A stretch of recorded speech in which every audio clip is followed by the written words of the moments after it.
Hey everyone, I'm Kevin Gostola, and welcome to another episode of the Unauthorized Disclosure podcast. And I'm pleased to be joined by Justin Podur, who is a host of the Anti-Empire podcast. He's returning. He's here to save our show as we've had some major hiccups over the last several weeks. But he's here for a conversation. We're going to talk with him about what's been unfolding in Pakistan. So thanks for joining us, Justin. Oh, my pleasure.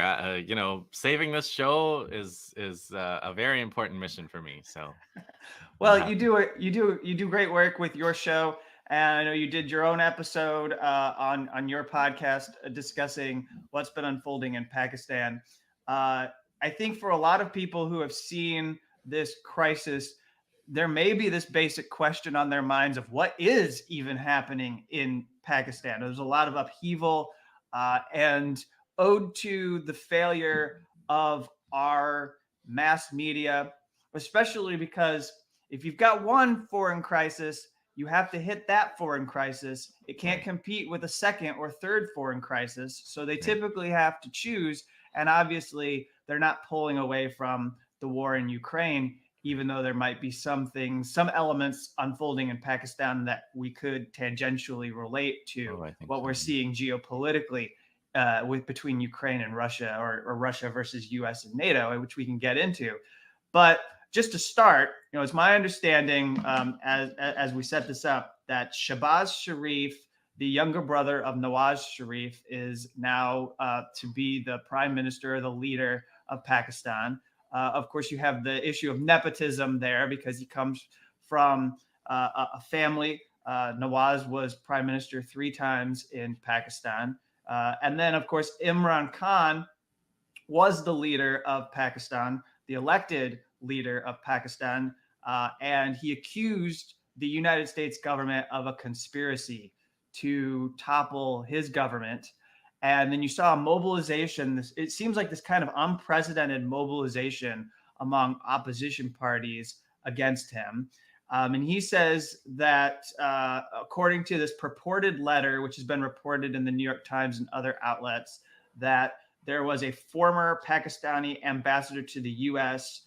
who I suppose was conveying threats from a quote unquote senior foreign official.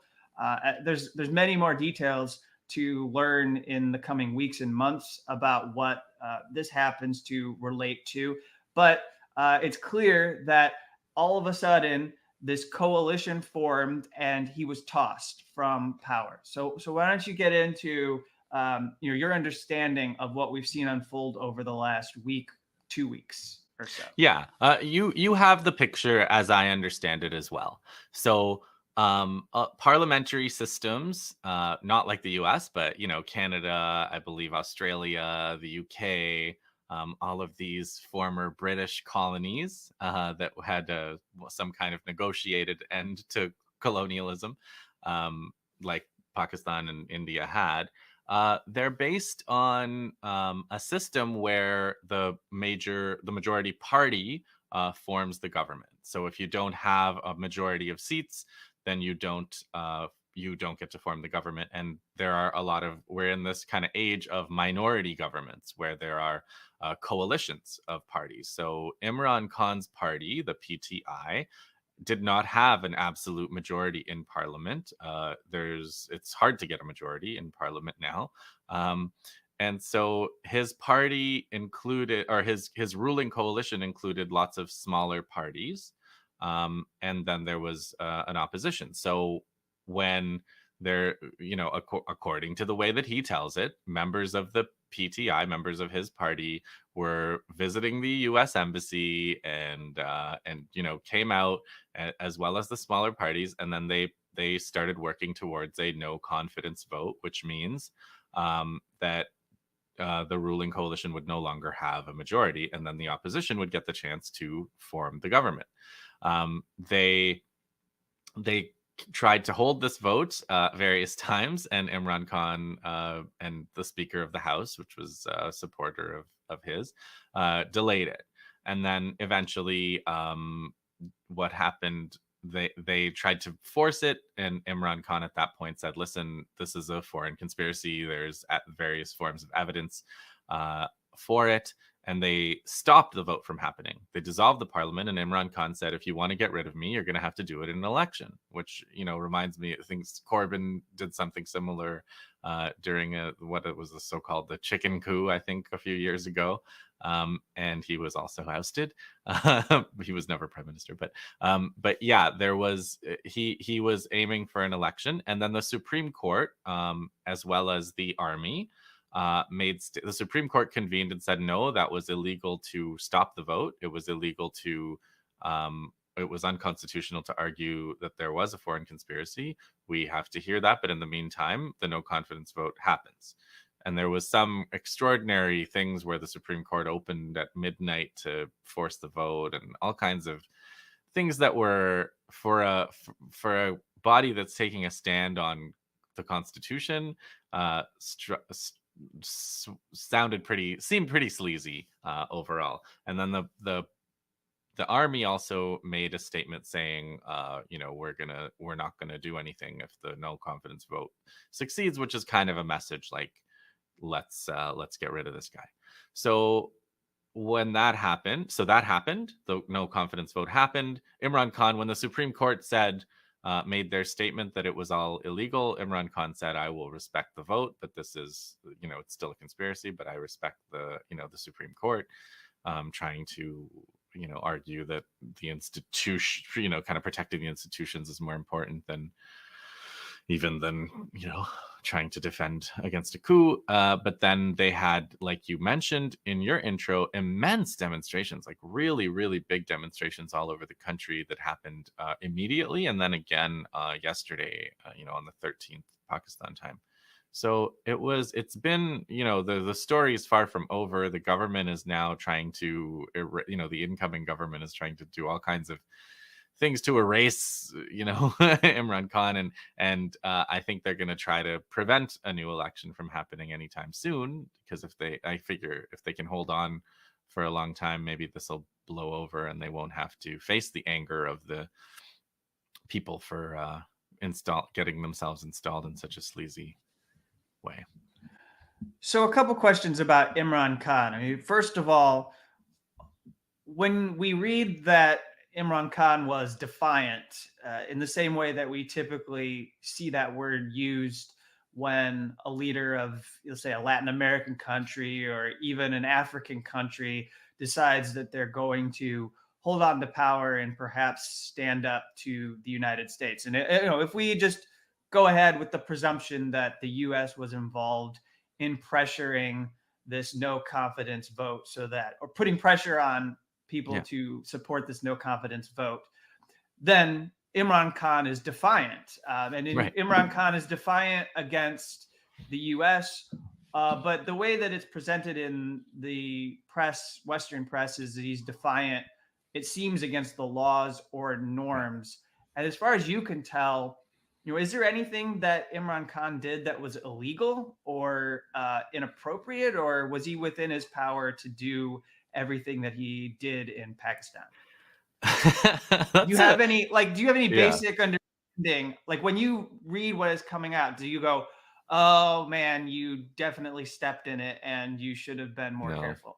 Not really. So, I mean, I think, like I said, I don't know how to evaluate the legality in the sense of the way that the Supreme Court works and the parliament and the institution, and only in the sense that I don't really believe that's how things actually work in any country.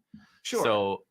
So it's hard for me to get to really geek out on, like, was the Supreme Court correct to rule that it's unconstitutional? Was the speaker? But I can tell you, like, actual examples. So something like this happened in Canada, I don't know, about a decade ago, a little bit less, where Prime Minister Stephen Harper, who was a conservative, he had a minority government.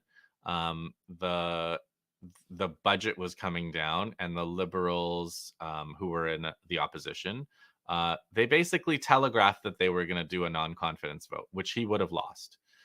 So he did this thing called proroguing Parliament. He basically said, we're not going to meet, and we're not going to meet for 3 months. He went to the so-called Governor General, which the equivalent would be in Pakistan, the president, and he said, we're going to prorogue parliament, and then he sort of waited until it blew over. It was like several months before parliament met again, and the momentum for that move had dissipated.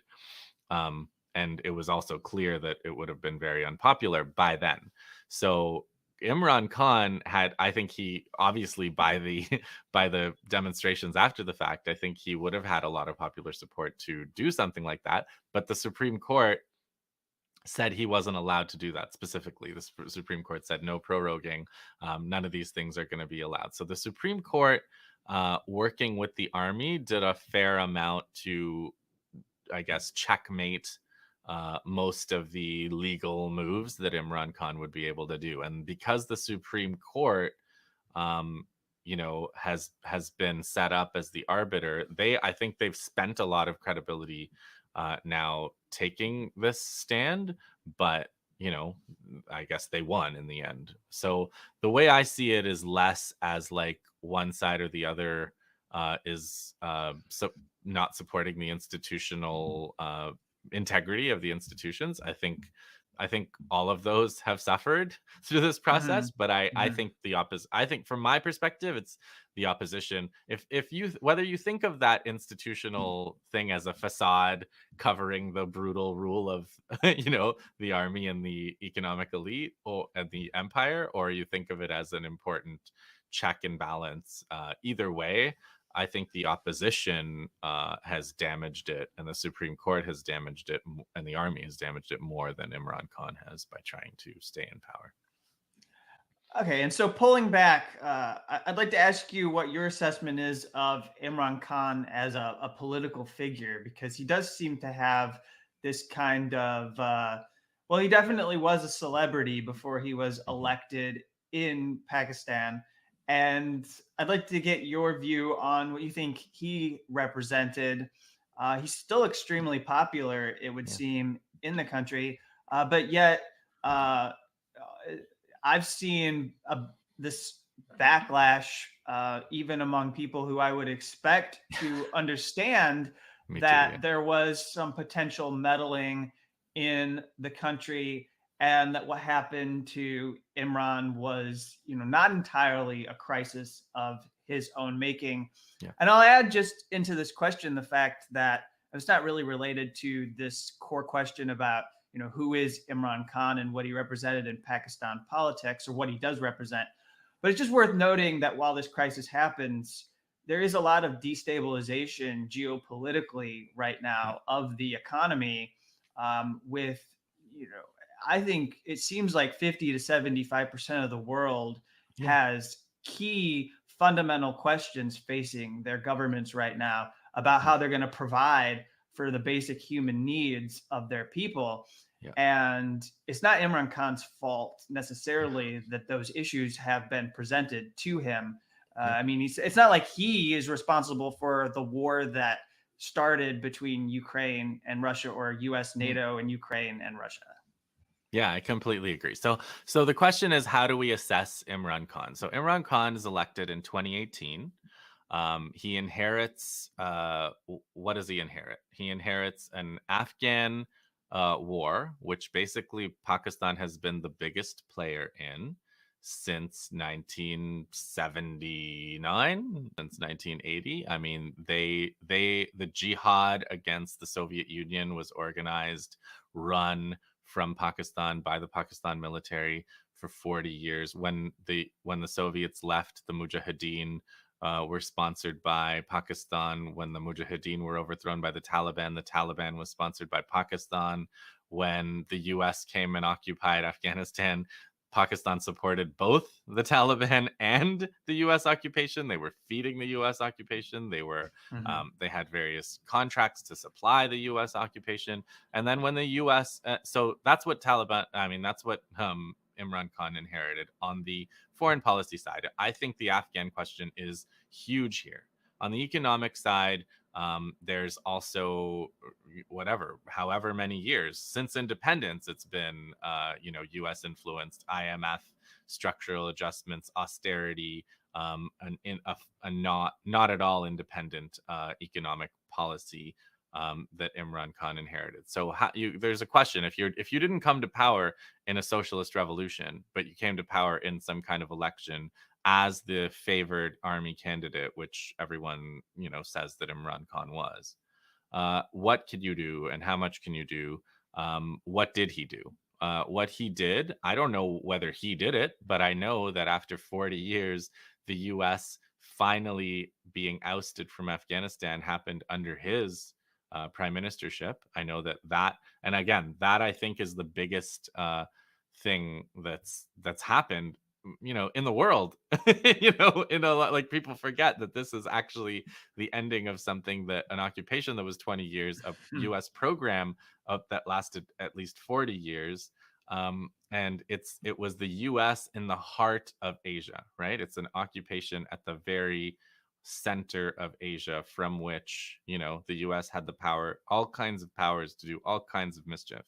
It's their covert drug-funded CIA operation, funded by poppy and opium, that they've lost. It's their drone bases and their program. So they're really resentful, I think, towards Imran Khan over that.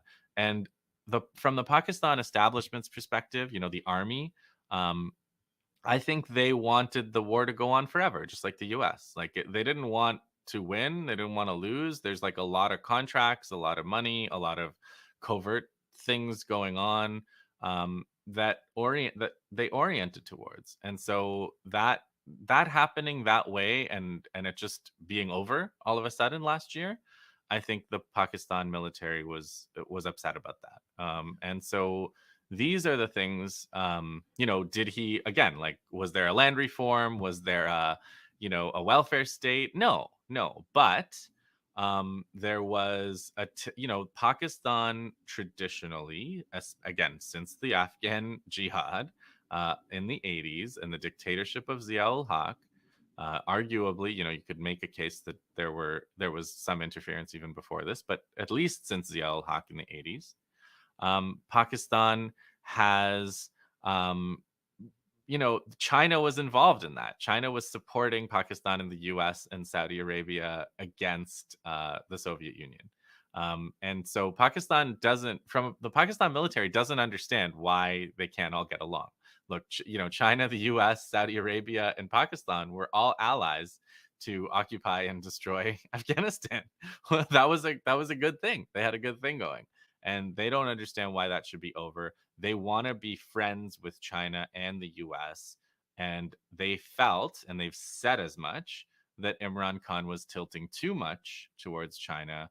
And now with the deal where he went to Russia to get a deal on wheat and gas and fuel, like you were saying, to try to provision these things that are absolutely vital to Pakistan's economic survival at guaranteed prices, which again addresses one of the main complaints, which was inflation, that the opposition complains about Imran Khan. So he did these things, and I think that was what was upsetting to the Pakistan army, was that he tilted, this balance, this so-called tightrope that they're on, trying to navigate between China and the US.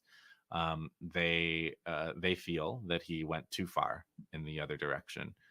And they want to rebalance, get closer to the U.S. again, and find a way to get back onto that, that balancing act that they've been on, which I don't think has served. Certainly, I don't think it has served. I mean, it's been devastating for Afghanistan, and it's, I don't think it's served Pakistan all that well either.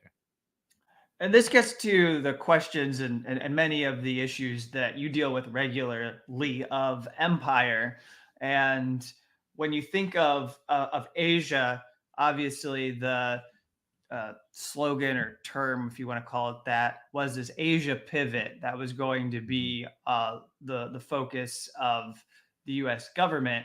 And what that really signals is that what we've seen is in the Pacific Ocean and in countries in the region, there's this focus on forming an alliance that I think could match the power and influence of China.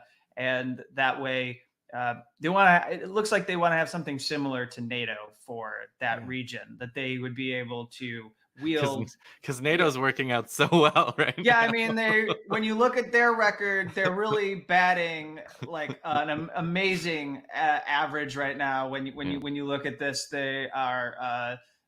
When you look at Libya, the success that they've had, it's just so. Yeah, and so that's the key dilemma facing Pakistan. That is the pressure that is being brought to bear against Pakistan. Is which side are they going to be on? And your reaction to what we're seeing as this example of how there are going to be consequences for aligning with. It's really incredible. Getting punished for aligning with countries in your region. Right. I mean, these are people who these are countries that are proximate to you. Like Russia is nearby, China, and you've got. I think even with Imran Khan, it seems like, or you correct me if I'm wrong, but some of the relations that have been very sharp and bitter between India and Pakistan had thawed for a little bit. And now does a wedge get driven in between those two countries again for the purposes of shoring up U.S. influence in that part?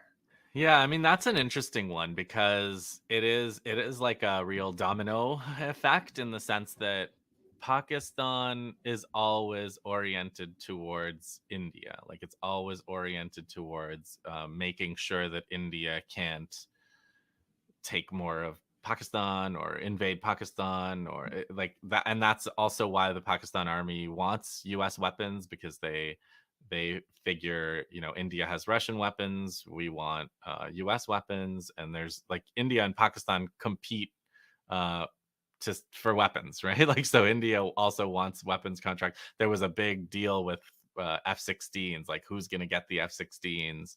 And so Pakistan is that way. India also has an obsession with Pakistan, but India is also obsessed with China and has these border issues with China. But I do think that the US is well served by the fact that they are always at each other's throats. But I also think that if they were to move towards how can I put this? Like they could have, India and Pakistan could have better relationships without without it having titanic effects on either country, I guess is what I'm saying. Like they could. You mean like the U.S. project would still be intact if they were friendly? Yeah, I think it could be cooler, it could be hotter within a range that, and still have, things unfold the way they're unfolding. I think that I think that both countries having, like, especially in India, there's basically a fascist government, and the whole obsession there is anti-Muslim, anti-local Muslim, and also accusing everybody of being an agent of Pakistan. Pakistan, of course, is, like I said, even they even justified their invasion and occupation of Afghanistan in terms of strategic depth against India, like trying to prevent Afghanistan from ever being an ally of India's. So yeah, okay, so in terms of imperialism there, those divisions are very durable. I do think they can cool off or heat up, but I don't think that they'll ever get so good that the US won't have some in. And I should say, I actually think that South Asia, like India and Pakistan, are the real weak links in the chain in terms of Eurasian integration. Like I think that their relationship with each other being so eternally bad, whether it's calm or hot, is the weakest link in the chain. Do you mean in the sense that one will always want to do the opposite or be pulled in the other? If Pakistan's going to be friends with Russia and China, then India is going to want the U.S. And if Modi decides he's going to throw in his lot with Xi Jinping and Putin tomorrow, then obviously Pakistan's going to be as cozy as they can be with U.S. empire. Exactly. All right. And another point, just to make very quickly before we move on and wrap this up, I wanted to have you for the censorship report we've been doing at Unauthorized Disclosure. But the fact is that we know that Pakistan's heavily influenced by their military, that the military has as you've been saying and indicating, Imran is running Pakistan with the support of the U.S. military. The U.S. Sorry, not the U.S. military, but the U.S. military is very aligned with the Pakistan military. But the Pakistan military is dictating what are the boundaries in which he can make his policies and what he can do in Pakistan. And that's the same thing with Shehbaz Sharif. I mean, there's going to be a lot of. I imagine that the military is also watching Sharif to see, do you meet? Now, do we know our elections coming? Will there be, or is that because there weren't supposed to be elections, right? It would have been multiple years from that. Okay, and then the last thing to make clear is while Imran Khan was leading Pakistan, there are some other factors, obviously, but you didn't see any more effort to continue the U.S. drone program, and I don't think Imran Khan was a supporter of that collaboration. I don't know if there's anything you wanted to add on that. Yeah, that was extremely unpopular, and Imran Khan campaigned against it, and in a way, I think, because the drone question and the Afghan question are not really separable, right? Because the areas of Pakistan where the drone program happens, where they just are blowing people up in their villages constantly, or had been, they are the Pashtun areas. They're the areas that border with Afghanistan, where people used to go freely back and forth. That area has now been fenced off,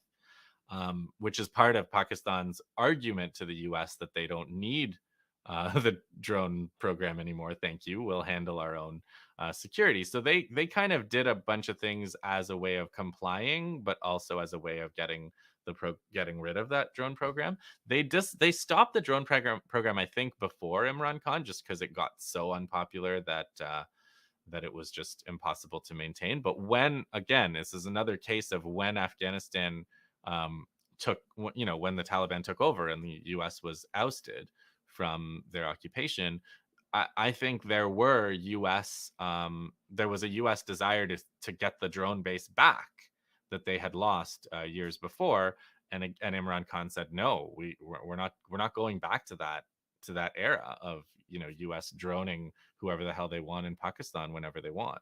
And again, that was something that the Pakistan army would have wanted to have a little more give or take, right? What do you give us if we open up this drone, if we let you have this drone base again? What can we get in return? Can we get F-16s or whatever other tech that they want? So Imran wasn't willing to make that trade-off. And I think that's part of why they wanted him out. The other thing about Sharif and also, the foreign minister, this Bhutto Zardari, there's a lot of leverage on them already, right? Imran Khan comes with a lot of popularity on the street. He's an outsider. He's a star. He's a cricket superstar. He's very visible. He's well known. He doesn't need the army the same way. He did need the army, but they don't have corruption cases pending that they can pick up anytime. They don't have a paper trail of, all these rotten cases of corruption, which they do have against the Sharifs, which they do have against, the Zardari Bhuttos. So Imran Khan is a little bit, I don't know if he's completely, and obviously he's not completely uncontrollable because they did get rid of him, but he is a little bit more a little bit less under their thumb than the opposition that's just taken over, and that's yet another reason why he had to go.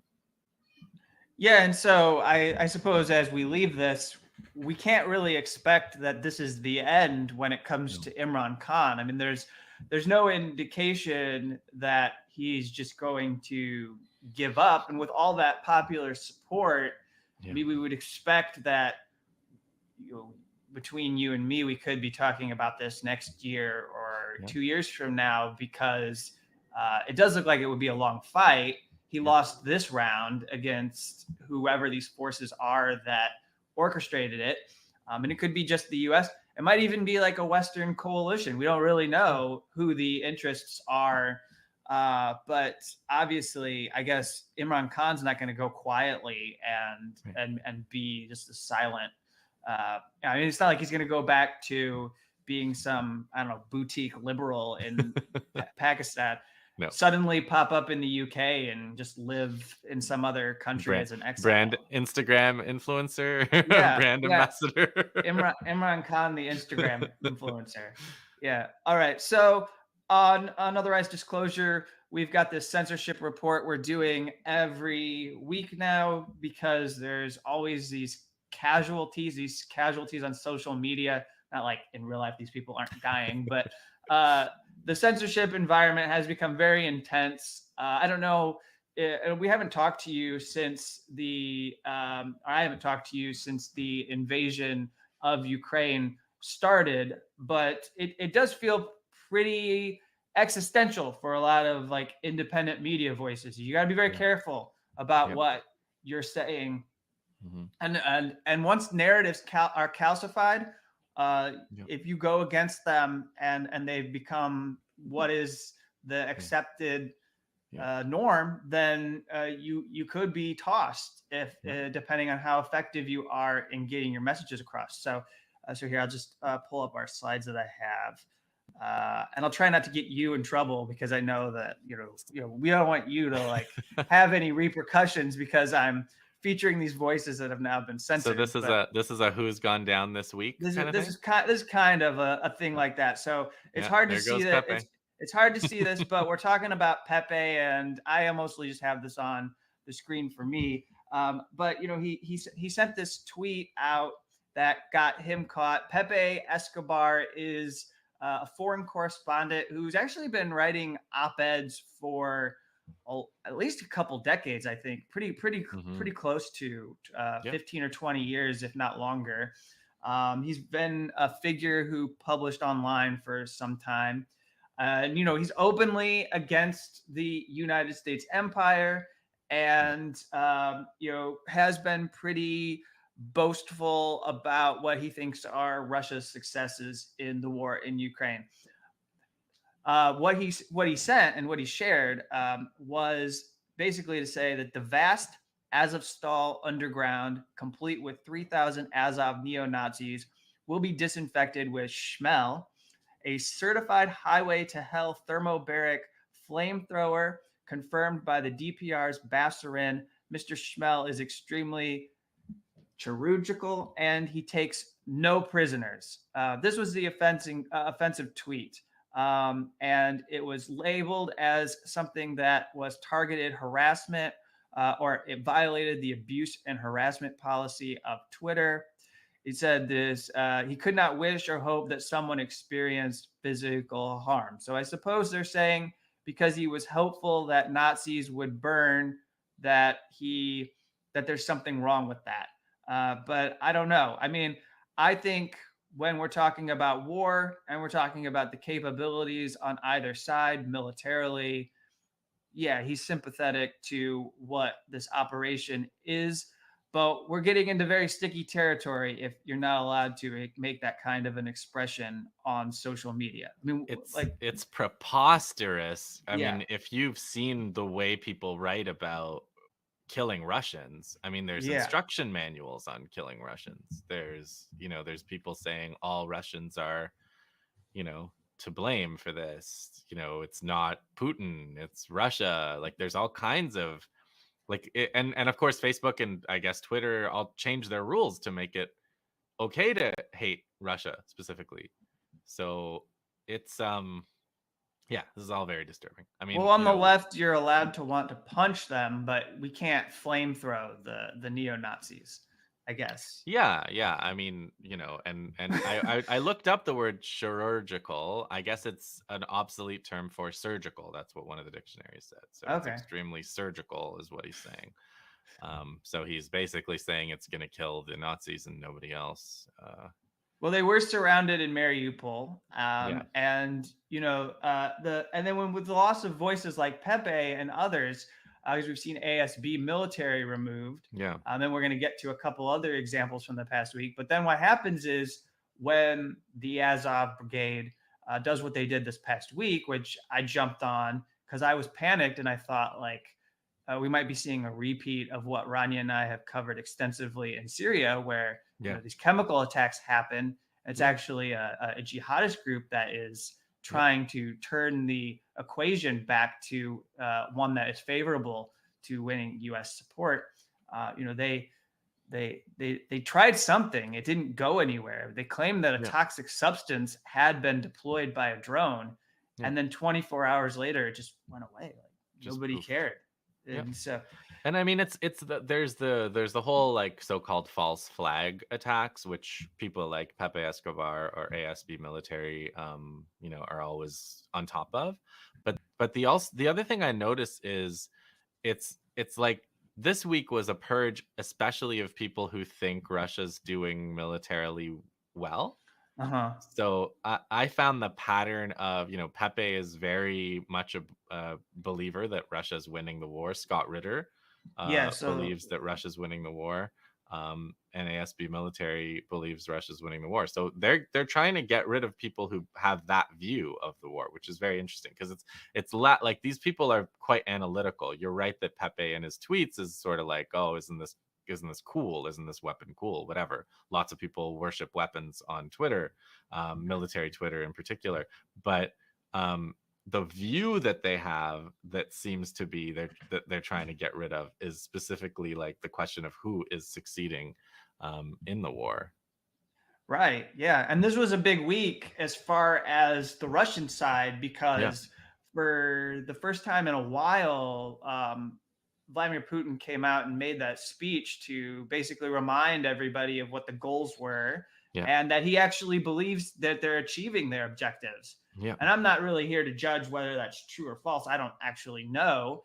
Right. But, for those out there who disagree with what's been put out primarily by like CNN, New York Times, all these other outlets, you're led to believe that everything is failing. It's actually really hard to follow because it's like, on one hand, they say that Russia is completely being demolished by Ukrainian forces. But then at the same time, they're also like, we have to be afraid that they're going to commit war crimes and atrocities like every single day. So I guess because they're losing, they're going to commit the war crimes. Yeah, I mean, it's probably true. I guess that's the logic. That's the logic. That's what their logic is. There's a logic and there's also a projection because a lot of horrible crimes are taking place, as far as I can tell, behind, Ukraine lines. And I do think that's because they're losing. So it's just impossible to have a debate about what's actually physically happening. Yes. Precisely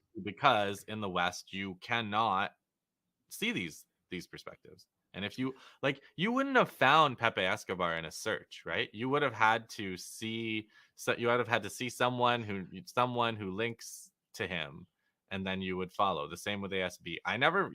When you search for the military situation in Russia, you'll never find any of these people. Oh yeah. So the last two examples. So we had Russians with Attitude got removed. And they didn't really say, even on their Telegram, which is where people are kind of going to give their like debrief of how they just got kicked off of Twitter. And so they didn't really say. Are you ready, by the way, Kevin? Do you have a Telegram for when they kick you off? I don't. I don't have an exit strategy. But that makes me an American, right? We don't expect that we're ever going to have to leave. Banning a Twitter account in response to 1,026 Ukrainian Marines surrendering in Mariupol. Is this what they call, quote unquote, combined arms warfare, end quote? Right. So it's kind of like a joke in there, but it sort of seems like they had provided an update.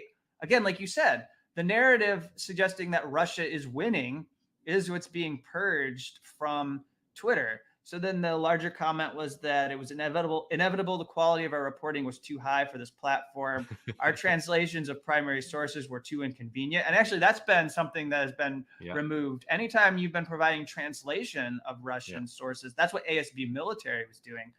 Just imagine how blue check journalists suffered watching us blow up from a small podcast account to a successful independent media outlet in the span of a month with no investors but you, our dear audience.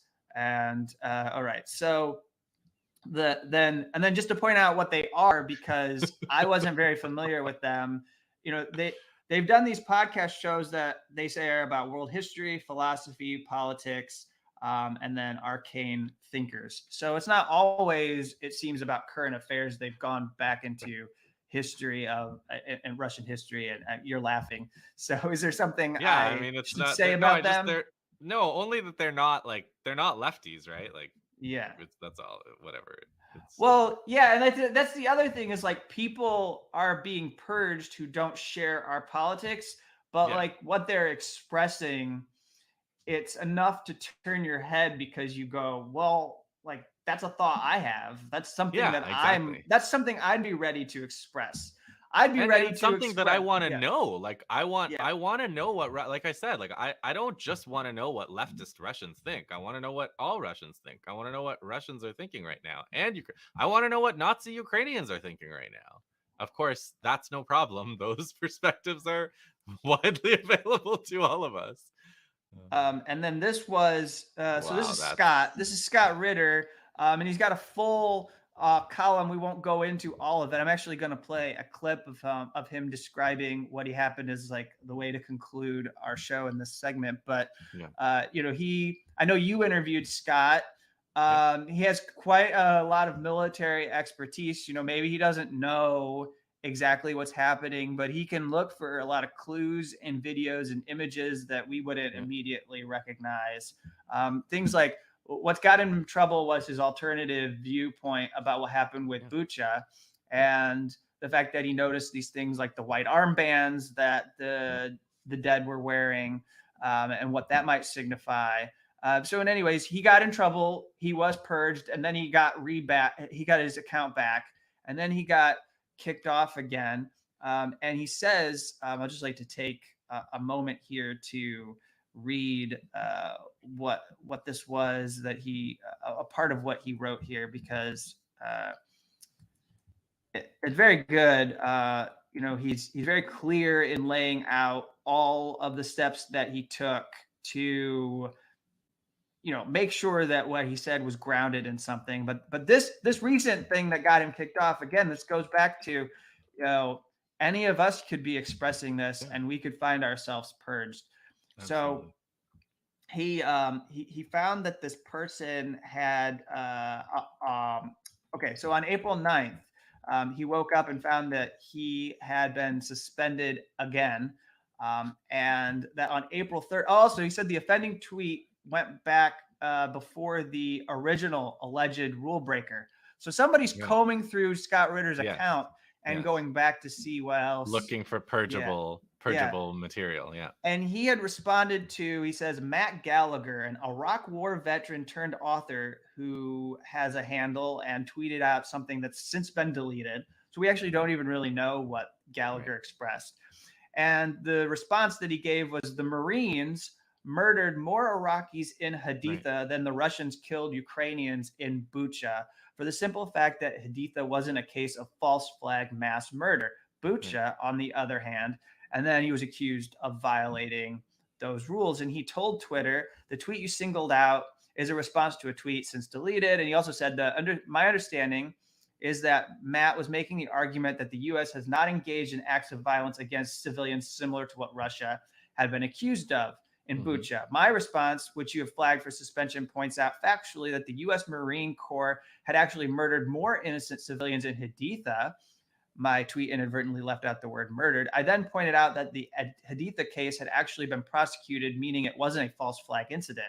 I then reiterated my longstanding position that Bucha is a false flag event where the Ukrainian National Police carried out the murder of Ukrainian civilians, and that the blame for these deaths is being wrongly transferred onto Russia. Anyway, so he's very clear. And this actually, he's going back to what he expressed in the one tweet that got him banned, but then he was re-added because it seemed like he could point to some verifiable evidence. I mean, look, for what you and I do, I'll play the words from Scott Ritter that I have that puts a bow on all of this, but it is worth just getting your quick take here on we don't really know a lot of what's going on the ground between these Ukrainian military forces and Russian military forces. And yet what Twitter is doing is using a policy against people that is designed to prevent Holocaust denial or like the spread of Sandy Hook trutherism. That's why people are going, oh, abuse and harassment. None of these tweets are actually singling out anybody. None of these are intimidating. Nobody's like being mean. Nobody's saying I'm going to come for you. Yeah. What is it? What is this? Well, if you pull up Twitter's policy, you find that a guideline says if you deny the Holocaust or if you deny a mass casualty event, you are offending a Twitter guideline under this abuse and harassment policy. Well, we're talking about saying you're denying a mass casualty event in an ongoing war in which an objective investigation hasn't even happened yet to verify what happened with either side. So every time someone says there's a mass casualty event in a war, we automatically have to believe it on Twitter. So Twitter is a place where we automatically believe any claim about any mass casualty event. Otherwise, we can get kicked off. But for official enemies of the United States, because Russia also claimed that there was a genocide in eastern Ukraine, right? In the Donbass, and that was supposed to be a hoax, I guess. Like we were supposed to. And they don't laugh that off. Like they just laughed that off. They were just like, yeah, that's ridiculous. Anyway. So here's the clip for wrapping up the show, and then I'll let you plug your podcast and everything. Well, I don't know. They made it clear that this was a permanent ban, that my account was frozen and I should not seek to create any other accounts, that my presence on Twitter was, I was persona non grata. So look, I think it's clear that I didn't violate any rules. There's nothing in either of those tweets that could remotely constitute a violation. It's also clear that Twitter has been subjected to a tremendous amount of pressure from the U.S. government to be seen as policing what they refer to as disinformation from its domain. And right now, I guess the way you define disinformation is if the Ukrainian government says it and the U.S. government repeats it and the mainstream media echoes it, that is the official narrative. And anything that's put out that contradicts that is disinformation. And those who are seen as disseminating this are to be silenced. So that's from Frank Analysis, just to give credit to the host and podcast that show. And so as we conclude here, any final thoughts, anything you'd like to say? And I'll put your website on so people can find your work. It's podur.org, podur.org. That's great. No, the only thing I wanted to add was that the Scott Ritter story, if you go to that Consortium News story that you linked, Twitter's also protecting someone who has a fake Scott Ritter account now. And Scott Ritter has complained about that. And Twitter said, no, this doesn't violate any of our rules. So while they've banned the real Scott Ritter, they've insisted that a fake Scott Ritter, who's putting out all kinds of things to damage the Scott Ritter's reputation, is protected. So again, whatever this is, I don't know what it is or how to claim that it has any relationship to free expression, as liberal thought would indicate.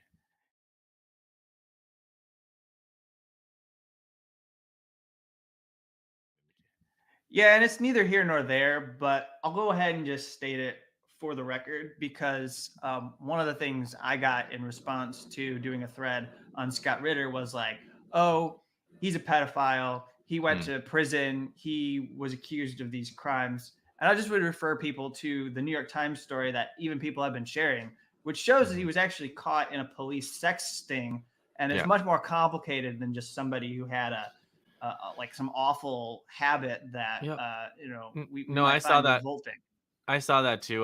The summary I have is like he does seem to get into police sting chats with police who say they're younger than they are right around when there's some kind of war propaganda that he's putting, like arguing against. So I just would expect people to like have a more complicated view, Well, and then also just to recognize that has nothing to do with why he got censored. Like Twitter's not looking. I assume Twitter's not looking at his criminal record when they remove. But like the sex thing is just so revolting that it just turns people off of any of these people, right? That's what they did. The same thing to Julian Assange. It's just like so nasty. The idea that this is like some kind of rapist is like, well, then I don't want to know anything that he has to say. I don't want to have anything to do with this message, right? And even so, if what you've read seems unforgivable, he did time in prison and he's out, and now he should be allowed to integrate and be on social media just like everybody else and offer his viewpoints. He's still a person who was a UN weapons inspector, and you talked to him for an hour and took advantage of that expertise. So thanks everyone for tuning into the Unauthorized Disclosure podcast. Again, if you want to support this show, we're at patreon.com/unauthorized disclosure. There you can get access to our exclusive content. We also have a presence on Rockfin as well. Rania should be back next week for an interview. And again, I say thank you to Justin for joining me, and everyone should go listen to the Anti-Empire podcast that he puts out regularly. It's fine and exceptional work. So thanks, Justin, for joining us. Thank you.